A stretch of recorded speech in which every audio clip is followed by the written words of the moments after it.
Daniel 2.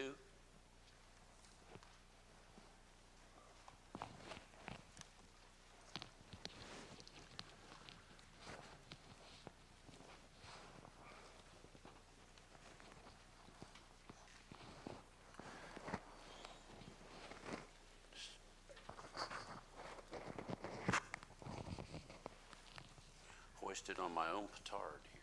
There we go.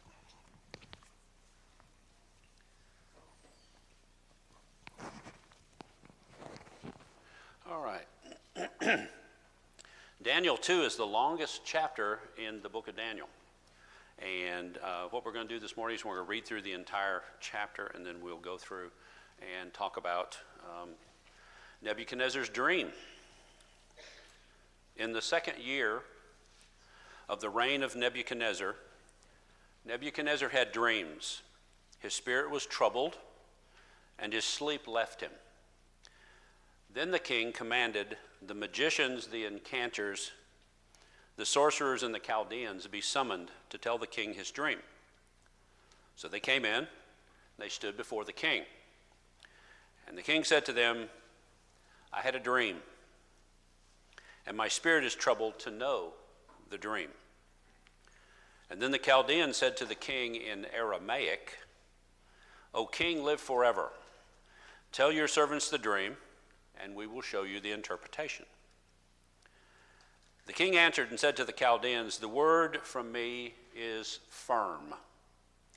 If you do not make known to me the dream and its interpretation, you shall be torn limb from limb, and your houses shall be laid in ruin. But if you show the dream and its interpretation, you shall receive from me gifts and rewards and great honor.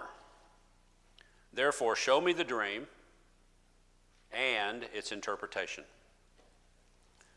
They answered a second time and said, let the king tell us his servants the dream, and we will show you its interpretation. The king answered and said, I know with certainty that you are trying to gain time because you see that the word from me is firm. If you do not make the dream known to me, there is but one sentence for you. You have agreed to speak lying and corrupt words before me till the times change. Therefore, tell me the dream, and I shall know that you can show me its interpretation. The Chaldeans answered the king and said, there is not a man on earth who can meet the king's demand. For no great and powerful king has asked such a thing of any magician or enchanter or Chaldean. The thing that the king asks is difficult, and no one can show it to the king except the gods, whose dwelling is not with flesh. Because of this, the king was very angry and very furious, and commanded that all of the wise men in Babylon be destroyed. So the decree went out, and the wise men were about to be killed, and they sought Daniel and his companions to kill them. And then Daniel replied with prudence and discretion to Arioch, the captain of the king's guard, who had gone out to kill the wise men of Babylon. He declared to Arioch, the king's captain, why is the decree of the king so urgent? And then Arioch made the matter known to Daniel. And Daniel went in and requested the king to appoint him a time that he might show the interpretation to the king. Then Daniel went to his house and made the matter known to Hananiah, Mishael, and Azariah, his companions, and told them to seek mercy from the God of heaven concerning this mystery, so that Daniel and his companions might not be destroyed with the rest of the wise men of Babylon. Then the mystery was revealed to Daniel in a vision of the night. Then Daniel blessed the God of heaven. Daniel answered and said, blessed be the name of God forever and ever, to whom belongs wisdom and might. He changes times and seasons. He removes kings and sets up kings. He gives wisdom to the wise and knowledge to those who have understanding. He reveals deep and hidden things. He knows what is in the darkness, and the light dwells with him. To you, O God of my fathers, I give thanks and praise, for you have given me wisdom and might, and you have made known to me what we ask of you. for you have made known to us the king's matter. Therefore Daniel went into Arioch, whom the king had appointed to destroy the wise men of Babylon. He went and said thus to him, do not destroy the wise men of Babylon. Bring me before the king, and I will show the king his interpretation. And then Arioch brought in Daniel before the king in haste and said thus to him, I have found among the exiles of Judah a man who will make known to the king the interpretation. The king declared to Daniel, whose name was Belteshazzar, are you able to make known to me the dream that I have seen and its interpretation? Daniel answered the king and said, no wise man, incanter, magician, or astrologer can show to the king the mystery that the king has asked. But there is a God in heaven who reveals mysteries, and he has made known to King Nebuchadnezzar what will be in the latter days. Your dream and the visions of your head as you lay in your bed are these. To you, O king, as you lay in your bed came thoughts of what would be after this, and he who reveals mysteries made known to you what is to be. But as for me, this mystery has been revealed to me not because of any wisdom that I have made more than all the living, but in order that the interpretation may be made known to the king, and that you may know the thoughts of your mind. You saw, O king, and beheld a great image. This image, mighty and of exceeding brightness, stood before you, and its appearance was frightening. The head of the image was of fine gold, its chest of the arms of silver, its middle and thighs of bronze, its legs of iron, its feet partly of iron and partly of clay. As you looked, a stone was cut out by no human hand, and it struck the image on its feet of iron and clay and broke them into pieces. And then the iron, the clay, the bronze, the silver, and the gold, all together were broken into pieces and became like the chaff of the summer threshing floors. The wind carried them away so that not a trace of them could be found. But the stone that struck the image became a great mountain and filled the whole earth. This was the dream. Now we will tell the king its interpretation. You, O king, the King of kings, to whom the God of heaven has given the kingdom, the power, the might, and the glory, and into whose hands he has given, wherever they dwell, the children of men, the beasts of the field, and the birds of the heavens, making you to rule over all of them. You are the head of gold. Another kingdom inferior to you shall arise after you, and yet a third kingdom of bronze, which shall rule over all the earth. And there shall be a fourth kingdom, strong as iron, because iron breaks to pieces and shatters all things, and like iron that crushes, it shall break and crush all these. And as you saw the feet and the toes, partly of potter's clay and partly of iron, it shall be a divided kingdom, but some of the firmness of iron shall be in it, just as you saw iron mixed with the soft clay. And as the toes of the feet were partly iron and partly clay, so the kingdom shall be partly strong and partly brittle. As you saw the iron mixed with the soft clay, so they will mix with one another in marriage, but they will not hold together, just as iron does not mix with clay. And in the days of those kings, the God of heaven will set up a kingdom that shall never be destroyed, nor shall the kingdom be left to another people. It shall break all pieces, all these kingdoms, and bring them to an end, and it shall stand forever. Just as you saw that, a stone was cut from the mountain by no human hand, and that it broke in pieces the iron, the bronze, the clay, the silver, and the gold. A great God has made known to the king what shall be after this. The dream is certain, and its interpretation sure. Then King Nebuchadnezzar fell upon his face and paid homage to Daniel and commanded that an offering and incense be offered up to him. The king answered and said to Daniel, truly your God is God of gods and Lord of kings and a revealer of mysteries, for you have been able to reveal this mystery.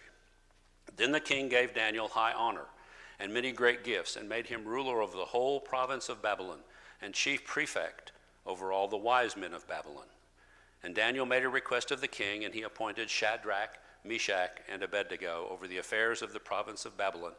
But Daniel remained at the king's court.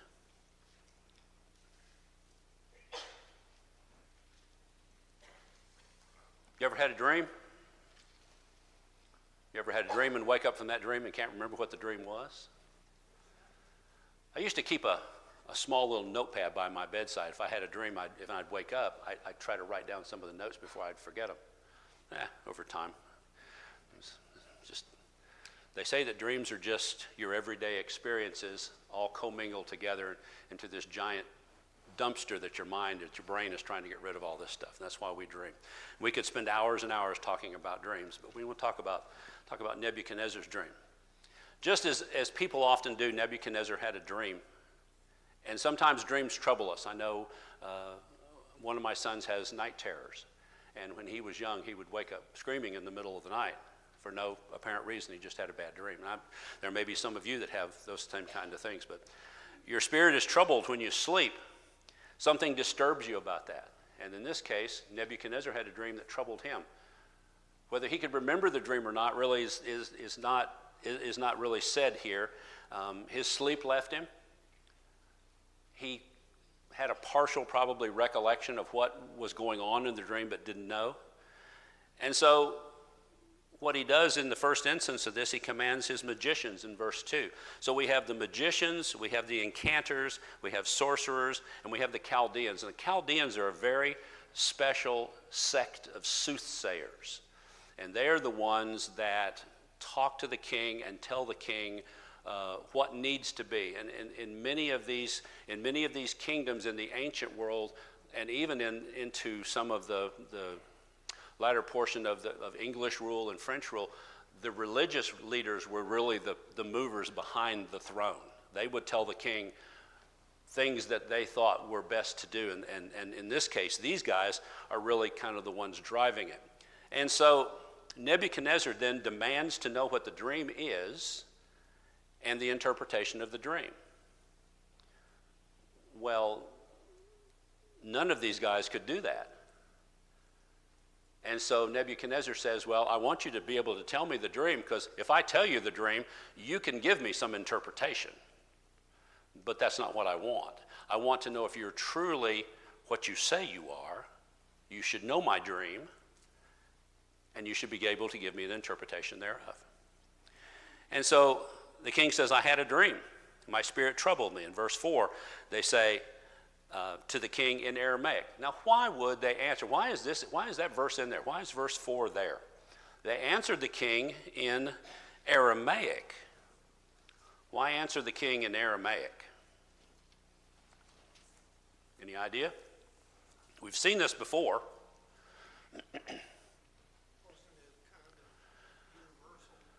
It was the universal language of diplomacy. That's exactly right. It's the universal language of diplomacy.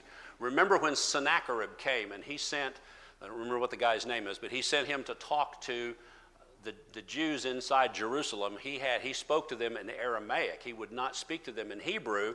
He spoke to them in Aramaic because Hebrew was the common language that everybody could understand when he was talking to them. But he didn't want them to understand what he was saying, so he spoke to them in Aramaic. And Aramaic is a language of diplomacy. And so when he talks about this, he talks to them, these guys respond to him in Aramaic.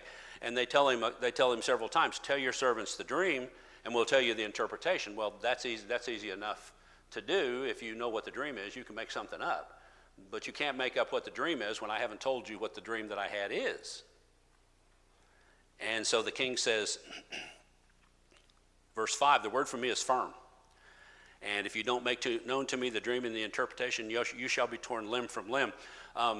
Interestingly enough, in the ancient world, when you were going to be torn limb from limb, they took 4 young saplings and they bent them together at, say, a north, south, east, and west. And they bent them together in the middle, and they tied the person to the saplings, an arm on each sapling and a leg on each sapling, and then they would cut that, and the saplings would come up, and it would literally tear the person limb from limb. That's what he's talking about doing.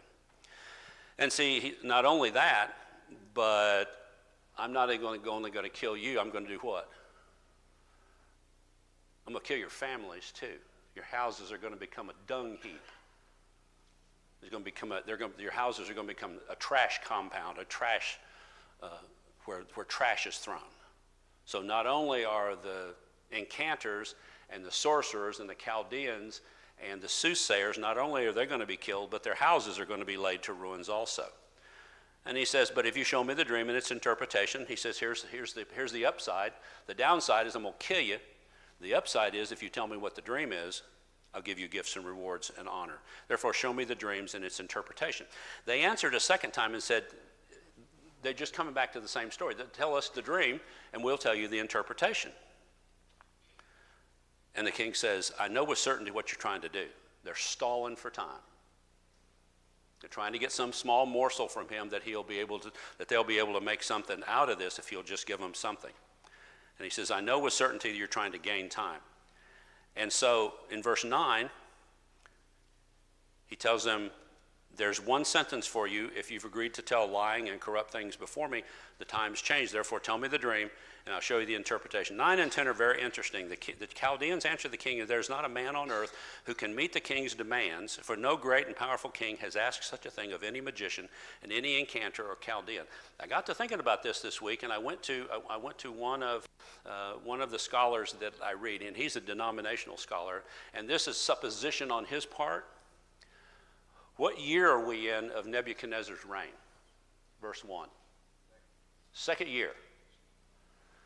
These guys have been hanging around because they said there's no king before you that's ever made this request. So he's dealing with the old guard. He's dealing with the old guard of soothsayers, and he's dealing with these guys who've been around when his father, Nabopolassar, was king.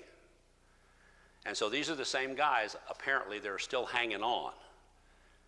And so what does Nebuchadnezzar, if you think about this and you think about the political climate, when people get into office, there's usually a period where everybody kind of stays the same, but then what starts happening?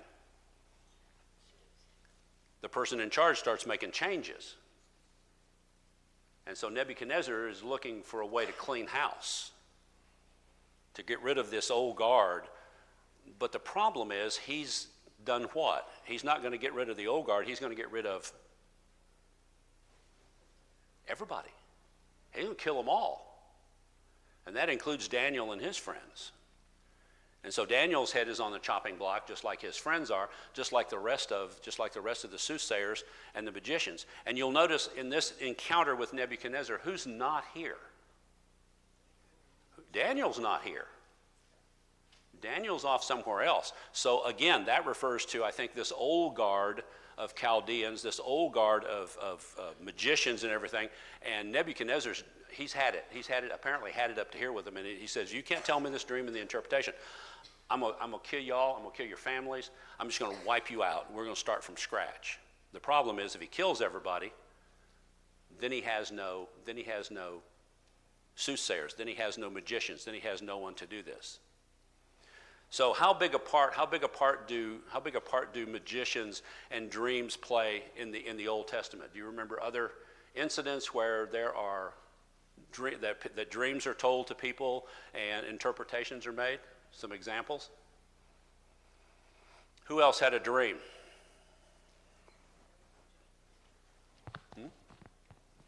Who else had a dream? Well, Pharaoh had a dream. The baker and the cupbearer, they had a dream, did they not? Who interpreted their dreams? Joseph. Okay. Now, in the New Testament, who had a dream? This one's a little harder. You have to think about this one. Who had a dream in the New Testament? In the New Testament? The Roman centurion had a dream. The one I was thinking of, though, was someone who said, I had a dream about this man last night, and you probably should probably just leave him alone. You should not do anything to him. Pontius Pilate's wife. Remember the dream that she had? She said, I had a dream concerning this man, Jesus Christ. She said, I had a dream concerning this man last night, and you don't need to bother with him. You need to leave him alone. Okay, so many times these dreams come to people and their interpretations. Joseph was able to interpret these dreams before Pharaoh, but God helped him in those interpretations also. And so Daniel is not here. The edict goes out to kill all of these men because they are not able to give the dream and the interpretation. Verse 12 says the king was angry. He was very furious, and the command went out. You have to remember Nebuchadnezzar is these kings in this period in time are extremely cruel. They're extremely cruel men. They will kill you at the drop of a hat. They had no compunction when it came to killing people. They ruled over a population of slaves. And these people were, to the king, they were just expendable. He had no empathy. He was a true psychopath because he had no empathy at all. He would kill someone at the drop of a hat. And he's going to kill all these people. And so the edict has gone out. You can't tell me the dream. You can't tell me the interpretation. You're dead men walking. And so the edict goes out.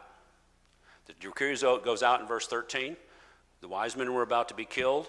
They sought Daniel for whatever reason.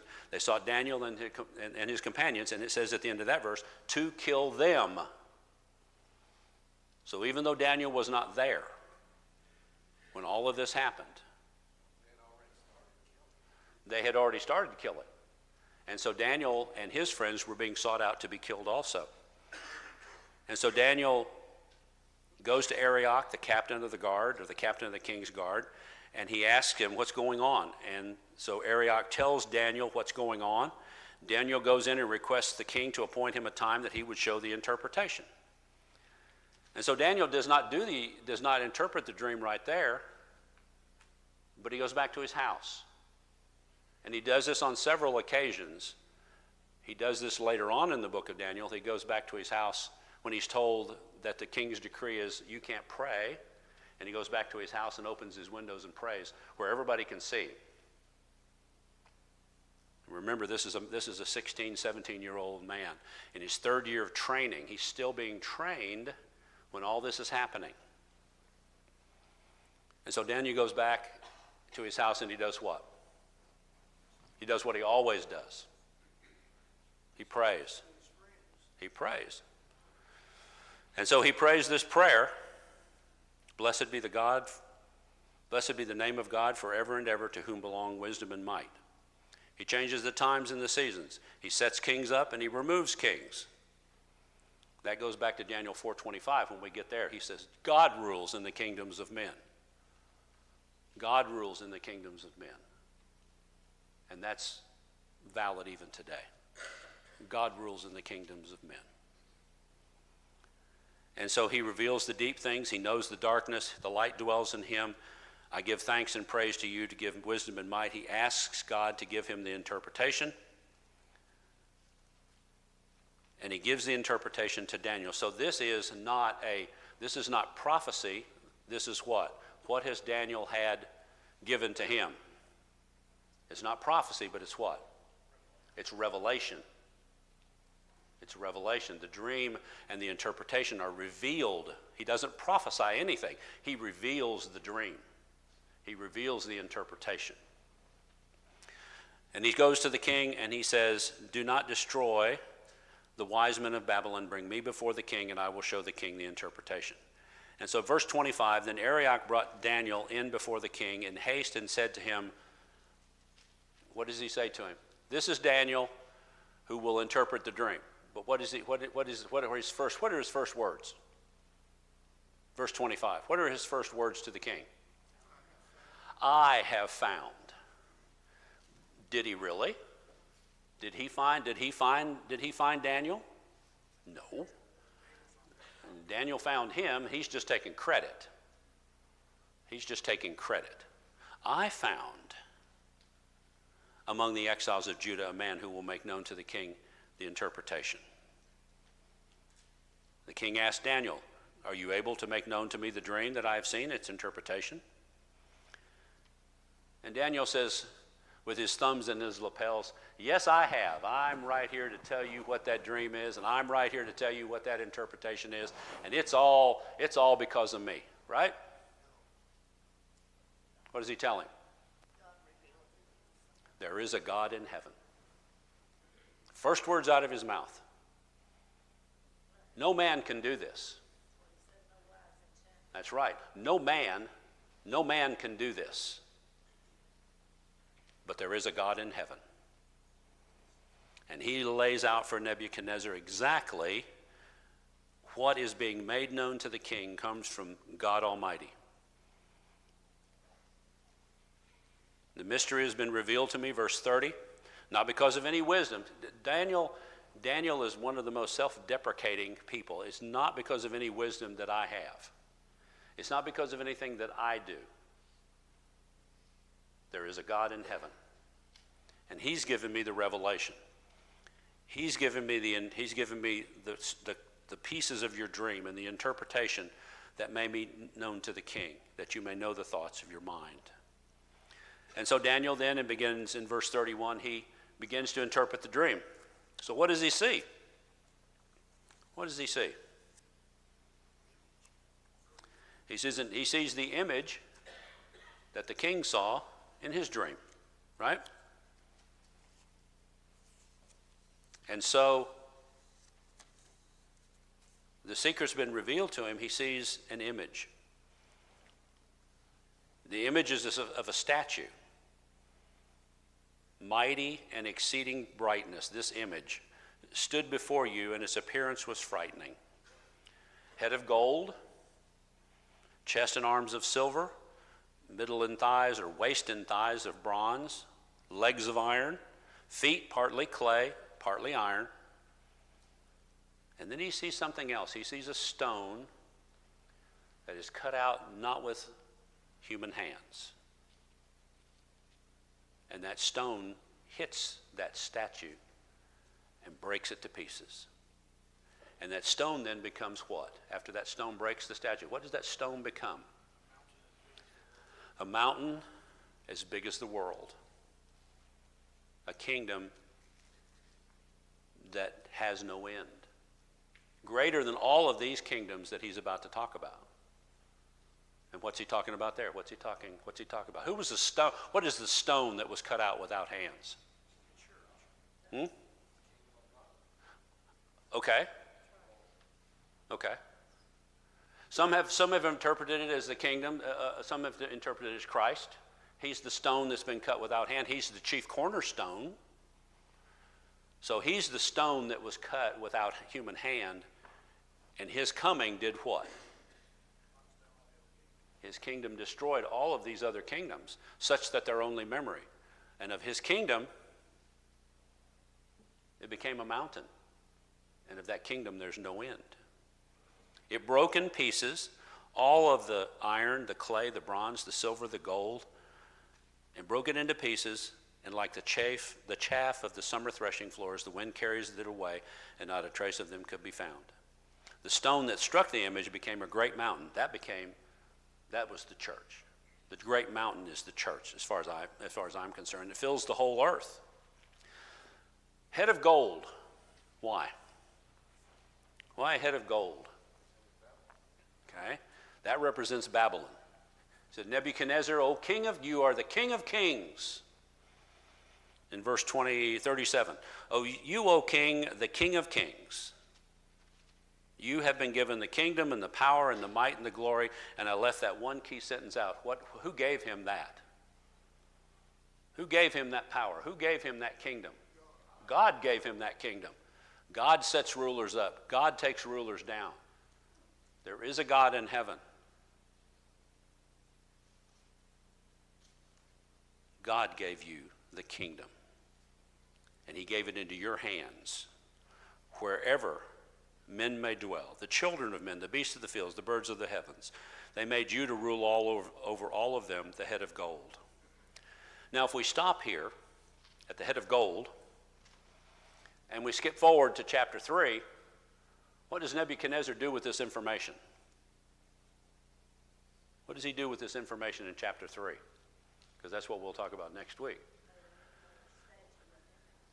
He made an image of gold 90 feet tall. 90 feet tall. So he took this interpretation and ran with it just a little bit further than probably he was supposed to. But God, being omniscient, knew that this was going to happen. So he's the God, he is the head of gold.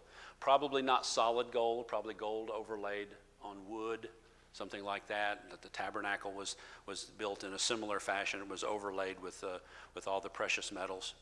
But then the second kingdom and a third kingdom, and a fourth kingdom are going to rise. And what do you notice about those kingdoms in decreasing order as you go from gold to silver to bronze to iron? Each is less precious, but each rules a larger portion of the world. So Babylon rules Babylon and a small area of the world in the Middle East at that point in time. But kingdoms that arise after them, the Medes and the Persians, will take over, will conquer Babylon, and their kingdom will be larger. They increase in strength and they increase in geographic size, but they decrease in value. Yes, yeah. And so these kingdoms arise, each one larger than the last, till we get to the Greeks, who take over after the Medes and the Persians. And the Greeks start, the Medes and the Persians are conquered by who? Those of you who know your ancient history. Who conquered who conquered the Medes and the Persians? Alexander of Macedonia. We call him Alexander the Great. So he spread Hellenistic tradition. He spread the Greek tradition throughout the world. And who came after the Greeks? Who rose after the Greeks? The Romans. And so as the Roman Empire goes, the Roman Empire divided, feet partly of clay, feet partly of iron, and the two don't mix. In those days, it says, verse 44, and in the days of those kings, as you saw in verse 43, as you saw the iron mixed with the soft clay, so they will mix with one another in marriage, but they will not hold together, just as iron does not mix with clay. And in the days of those kings. So what is this now? This is a revelation of what? The coming Messiah. And in those days, the God of heaven will set up a kingdom that shall never be destroyed, nor shall that kingdom be left to another people, that shall break in pieces all those kingdoms and bring them to an end, and it will stand forever. So the kingdom of God is going to be set up in those days, in the days of the Romans. Jesus is going to come. He's going to live. He's going to die. He's going to be raised from the dead. He's going to ascend back to the Father. And the kingdom of God, the church, is going to be the bride of Christ. It's going to be.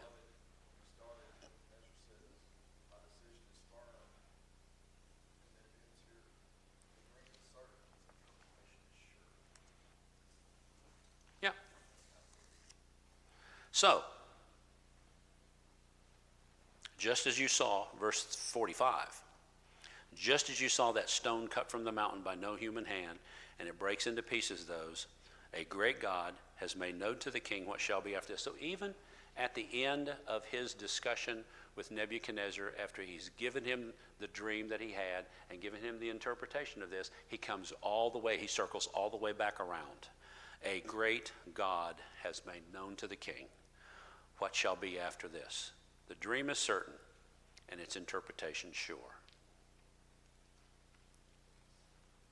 So remember that this is not prophecy, partly prophecy, but it's mostly revelation. It's revelation to the king that there will be kings after him. There will be things that will happen in the future, but in the final analysis, this stone that's been cut from the mountain, he's leading Nebuchadnezzar down this trail of breadcrumbs to talk about what's going to come in the future. But the singular impact of this is that in those days, the God of heaven will set up a kingdom that will never be destroyed. And that, I think that is lost. I think that's really lost on Nebuchadnezzar, if you think about it, because while Nebuchadnezzar can give fairly good interpretation of what's going on around him in that point in time, although he's probably made a lot of bad decisions, and he will continue through the book of Daniel till he dies, continue to make bad decisions. I think that the interpretation of the dream and the conclusion that this kingdom will be set up that will never be destroyed, I think it's lost on Nebuchadnezzar. This mountain that fills the whole earth. He talks about the church here, and it's not something I think that Nebuchadnezzar can ever grasp. This is that portion of the revelation that kind of cross-cuts the prophecy portion of that, because he's prophesying about the church. He doesn't realize that. Daniel doesn't realize that. But in telling him this, and telling him that during the time of the Romans and after the time of the Romans, this mountain, which will never be destroyed, is going to come to pass. And it's interesting when you talk about the different variables with regard to this statue, and how it mimics a lot of the things in history that came about. The Nebuchadnezzar, the reign of Nebuchadnezzar, and the Babylonians as well as the Assyrians were very much enamored of gold. And with regard to Alexander the Great, this was the Great Bronze Age, where and the metals actually do reflect each of the times. This stone that's cut without hands, obviously, is the Messiah, and the stone, as it strikes the statue, then becomes this great mountain. So Daniel looks at all this from the perspective that God has given him this revelation. Again, Nebuchadnezzar, I don't think, grasps what's happened. He simply knows that this was the dream that he had, and he doesn't really, I don't think, grasp the interpretation, because his reaction is such that, wow, you've told me my dream. Okay, there's the interpretation that I'm the head of gold. That's really all I care about. It's okay, what's going to happen down the road, I really don't care. But I'm the head of gold, and you told me my dream. So if I were to, have someone stand up and tell you about the dream you had last night, would you not be impressed? Would you not be impressed if I told you what your dream was last night? And so he is noticeably impressed, so much so that he falls on his face. And he pays homage to Daniel and commands that an offering and incense be offered up to him, as if Daniel is a god. And the king answers and says to Daniel, "Truly your God is the God of gods and the Lord of kings, and a revealer of mysteries, for you have been able to reveal this mystery." Isn't it interesting that in the coming chapters of Daniel, Nebuchadnezzar forgets all about this? In fact, it doesn't even last to chapter 3. In chapter 3, he's already got a statue to himself, and he's telling everybody to do what to that statue? Fall down to that statue. That's a statue of me, Nebuchadnezzar. Fall down in front of that statue and worship me. Well, he just said that your God is the God of gods and a revealer of mysteries, and you would think that would lead him to something else, but it takes multiple incidents for this to really get through to Nebuchadnezzar that he is just a king that God has set up.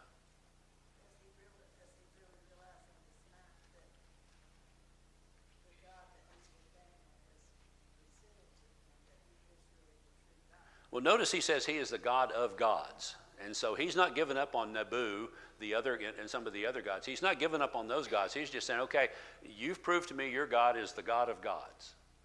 But I'm not changing the way I'm doing business, apparently, because the next chapter and the chapter after that. Not until he's struck with boanthropy does he really come around to the fact that there is a God in heaven. And he sets up the rulers, and he takes down rulers. So, it takes a bit to get to Nebuchadnezzar, but he finally gets to him. I don't know how much good it does, because you think about Jonah. Jonah went and preached to the city of Hawaii. To who? What was the city he preached to in Jonah?